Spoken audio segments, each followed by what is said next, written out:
Just when you think everything is right, you go and you flip it upside down. Today I'm talking Autoimmune Paleo AIP diet reintroductions, and I'm going to show you what I ate for the last few days.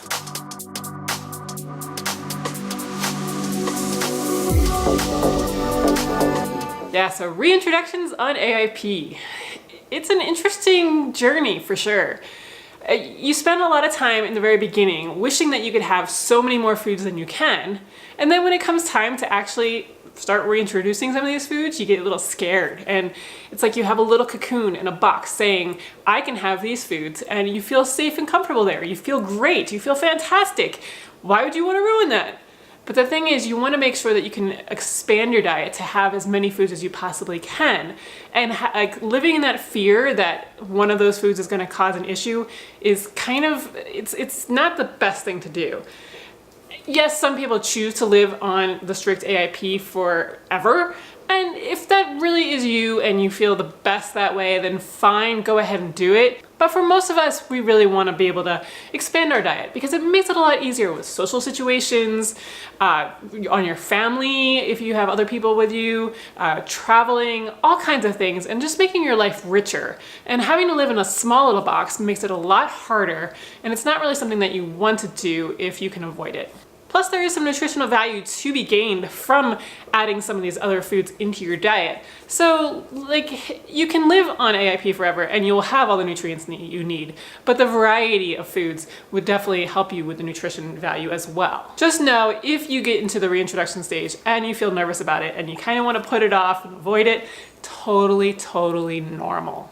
So reintroduction of food on AIP goes in 4 stages. The first stage are foods that most people can tolerate, are things that aren't the worst for people with autoimmune disease. There is some scientific literature against it for people that have really bad leaky gut, but in terms of general autoimmune disease, most people should be able to reintroduce these into their diet with little to no problem. There may be some foods on there, like ghee, the grass-fed ghee, that some people do always have a problem with, but for the most part, things like black pepper and stuff should be okay. Then you move up to stage 2, which are ones that cause some people a little bit more problems, but again, aren't as bad. Stage 3 are, again, more people have problems with, but aren't the end of the world to, reintroduce into your diet. They're okay. Stage 4 ones are the ones that a lot of people with autoimmune disease do tend to have a problem with, and maybe ones that you just may not even want to try to reintroduce, or ones that like you reintroduce further down the line after more healing. After I did AIP last time, I was able to introduce most of the things in all of the stages except cream and all the dairy and some of the legumes. So you may find yourself having issues with some things that other people introduce very easily, and then you may find that you're able to introduce things that other people have issues with. That's why this is such a great diet, because it's so customized to you. Okay, so things for stage 1 reintroductions of AIP are like black pepper, seed and fruit-based spices, so like cumin and mustard seed, and cardamom, these things that we've removed from our diet for the last few weeks. Egg yolks, not the whites yet, but the egg yolks are fine. Seed and nut-based oils, so like sesame oil, macadamia nut oil, and then also ghee from grass-fed dairy. I go a step further and I don't even just have regular ghee. I have the casein and lactose-free ghee. Tin Star Foods makes this and I really like theirs and it tastes really good. So that way I just feel a little bit better, because I know personally I react to casein. So I don't want to reintroduce that, but I do want to see if I react to casein-free ghee, because I really like ghee and I love the flavor, and I'd love to be able to reintroduce that back in my diet. So the process of this is you want to pick a day that's not like out of the ordinary. It's going to be a normal day. You're not going to have introduced anything else new, so no new supplements or no new exercise routines, make sure you've gotten a good night of sleep the night before, all of the normal kind of things, because you don't want to, it's like a science experiment. You want all of the other variables to be the same. So what you're gonna do is you're gonna pick this day, and then you're gonna start off by taking a very small amount of the food. The first time you take it, it's gonna be like a 1/4 to 1/2 of a teaspoon, like a very small, tiny bite. And you're gonna take it, and then you're gonna wait about 15 minutes. And you're gonna look for reactions. There are all kinds of reactions. You could have gas and bloating, you could have skin rashes or reactions. You could have mood issues. I think I've explained several times before that when I tried paprika out, after the last time I did AIP, I got depressed, and it was like an acute depression. It wasn't like a long-term thing. It was just, I suddenly just felt down. So you just want to look for like things like that. Are you anxious? Are you dizzy or lightheaded? Are you having sudden cravings for salt or sugar or anything like that? Are you suddenly tired? I mean, just anything not normal. I think you've probably at this point figured out that what normal feels like, what fantastic feels like. And if you're just not feeling that, then it could be a reaction. So look for those. And then after these 15 minutes, if you have had no reaction and you feel pretty normal, which is probably most of the cases, then you're gonna take another little bite 15 minutes later. So you'll take that bite, and then you can either wait 15 more minutes and then take a little bit bigger of a bite, or you can wait like 2 to 3 hours at this point, depending on whether if you have this time, if it's practical or not to do the 3, or you can do 2. And then wait 2 to 3 hours, and if you've had no reaction at that point in time, have a normal serving. And then at this point, you want to take it out of your diet again. Go back to normal baseline elimination diet AIP for probably at least 72 hours. Sarah Ballantyne actually says to do it like 5 to 7 days. I personally don't wait that long, but I've never really had any other reactions other than that paprika. So it's up to you. If you really feel more comfortable waiting 5 to 7 days, do that. If you want to go on a little bit more of an aggressive schedule, 72 hours is fine. And during those 72 hours to 7 days, or whatever you choose your time frame to be, you are looking for symptoms, again, more gas and bloating, all of the different things that I just listed. You want to make sure that you're not seeing anything out of the ordinary. If you do, chances are you are probably reacting to the food and you're gonna wanna remove it from your diet. If it's just something mild, like the depression that I had, or like a little bit of gas or bloating or something like that, remove it from your diet and try it again in a few weeks. But go ahead and try some other foods in the meantime. If it's something like a huge reaction, like, I mean, you're just down for the count, then it's best to go back to the elimination diet portion of AIP, no matter where you are in your stages, just for a couple of weeks, just to get yourself back, because you don't know what kind of damage you've done to your gut at that point. And so you want to just make sure that you're at this baseline and then start trying to reintroduce foods again. So this weekend, I reintroduced black pepper. And black pepper is the one I chose because it makes our lives so much easier as a family. My husband has been grilling and I've been making meals and stuff, and a lot of times we'll make 2 separate meals where we'll have a pork chop, and mine will have salt and some herbs on it, and theirs will have salt and pepper and some herbs on it. And we have to keep them separate on the grill, and my husband has to put a little toothpick on it and things like that. So I just felt like it makes our life so much easier if I could have that in my life again. And then like it actually kind of opens the door to being able to go out a little bit better too, because then I can go get a steak with salt and pepper on it and things like that. It's not like it's gonna, you know, rock my world, but it definitely helps. So that's why I chose black pepper as my first one. And so what I did on Sunday, I will show you what I ate, but what I just sprinkled a little bit on top of my meal in the very beginning of it, at lunchtime. And then so I ate that first, and then I ate the rest of my meal, and then I sprinkled a little bit more on top of my meal, and then I ate that at the end. And I didn't notice any symptoms before or between the first and second dose. And then after the second dose, I just decided to wait, and I waited until dinner time. And then at dinner time, we got to have the adobo spice from Primal Palette because it is all AIP compliant except for the black pepper. So we put that on the pork chops and I ate that again. And I've been monitoring myself for symptoms. It is now about almost 72 hours, I think.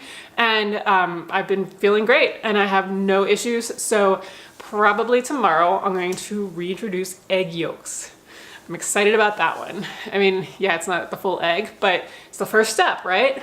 One thing to note when doing reintroductions is not to let like cravings and things that you really, really, really want to be put back in your diet to like kind of overrule logic and your observations. Because you may be wanting eggs, for example, to be back in your diet so badly that you're willing to ignore a little bit, you know, just kind of fudge it, like, oh, I had a little bit of gas and bloating, it's not that big of a deal. Don't do that because it kind of defeats the whole purpose of you doing this.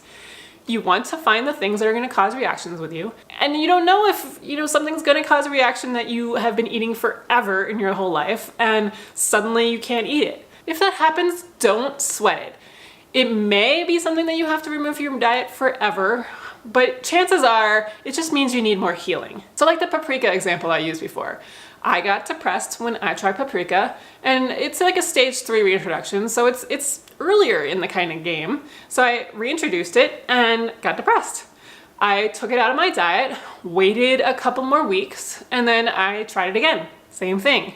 So I waited I think it was another month or 2, and then I tried it again. Still same thing.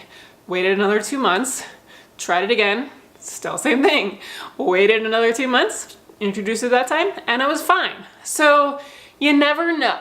It just probably means you need more healing, and sometimes healing could be a week, and sometimes it could be like a couple of years.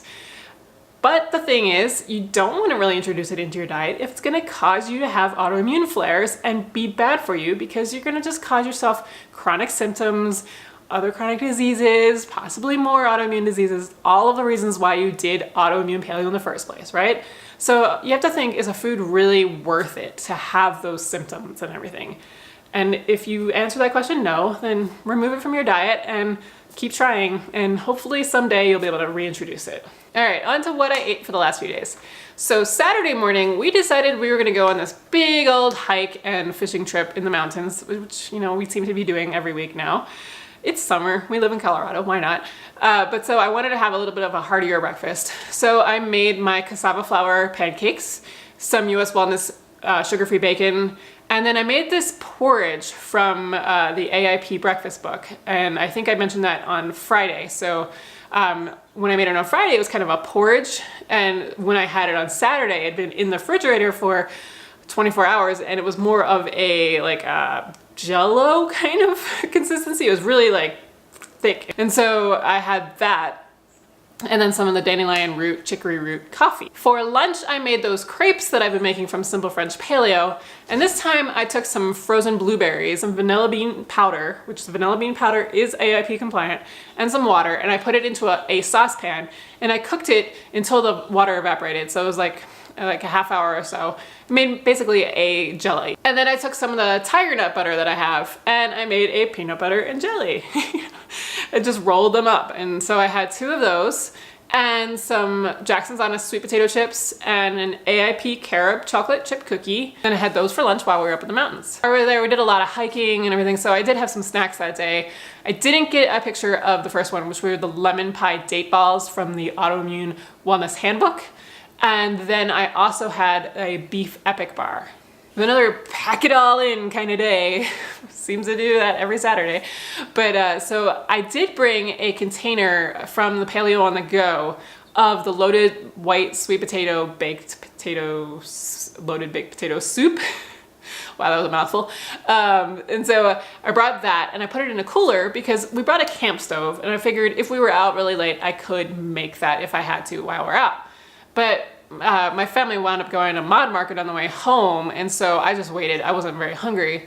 I think the Epic Bar really kind of filled me up. And so when we got home at 9:30 at night, again, I can't believe how late we're eating, I just made that loaded baked potato soup, and it was really good. Sunday morning breakfast was the same as Saturday morning. For lunch, it was just leftover of the fried cauliflower rice, the chicken adobo burgers, and some leftover patacones. That was the meal though that I added the black pepper to. So I just added black pepper on top of the fried rice and had a little portion of it in the beginning. 15 minutes later, had another portion of it. And for dinner that night, since it was the big black pepper full-on serving kind of thing, I had the adobo seasoning from Primal Palette, which includes black pepper in it, on top of pork chops that we had grilled, and then made a sweet potato and Kalamata olive and kale salad. Breakfast Monday, same thing Saturday and Sunday.